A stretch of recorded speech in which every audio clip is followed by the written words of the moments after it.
Hello,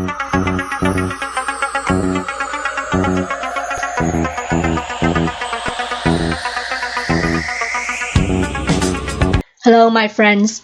This is Lady Travel Solo. Please comment, like, and share my videos and subscribe to my channel. It's been a while since I produced a video and I'm glad to be back. During my hiatus, I've heard disturbing news about Zoom, which has propelled me to create this video as a follow-up to my last set of videos about Zoom and its CEO, Eric Yuan. For background information, please check out those videos. So to begin, Zoom said that it shut down 3 accounts at the request of the Chinese government for holding memorials for the victims of China's violent suppression of peaceful protests at Tiananmen Square on June 4, 1989.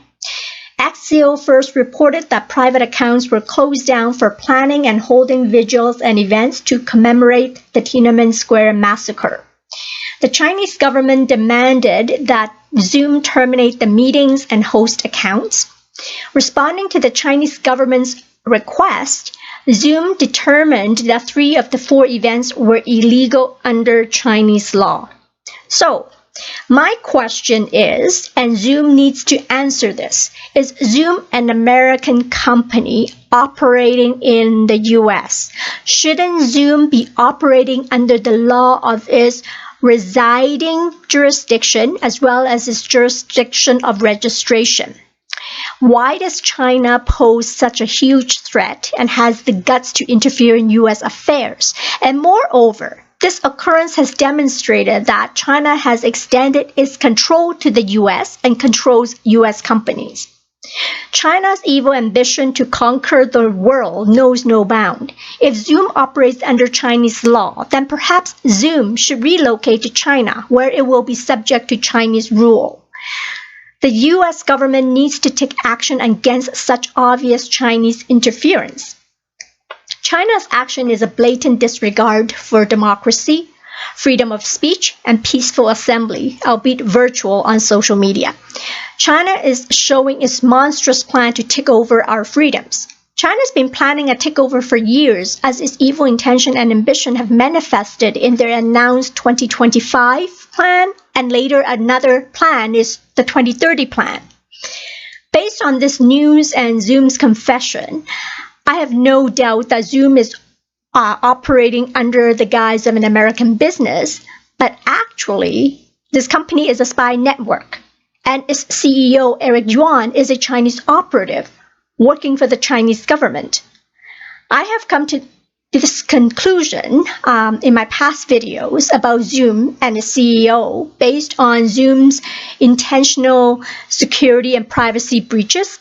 And Eric Yuan openly confessed about sending information back to China via a private backdoor network.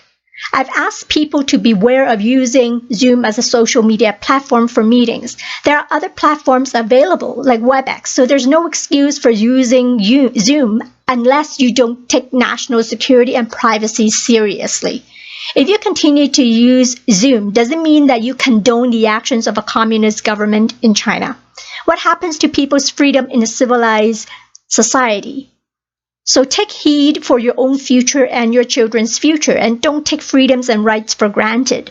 What we have now, which is freedom and democracy, are exceptional and must be protected at all costs. Hong Kong is fighting at this moment for these same Western values that don't exist in many places in the world. But now China wants to confiscate these values and destroy them while subjecting the free Hong Kong people under communist rule.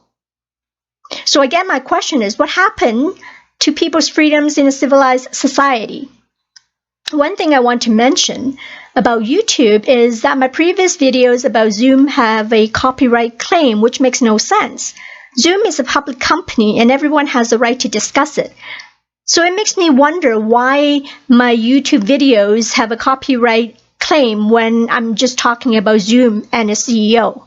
So I hope it makes you wonder as well. So thank you for commenting, liking, sharing, and subscribing to my videos. Take care.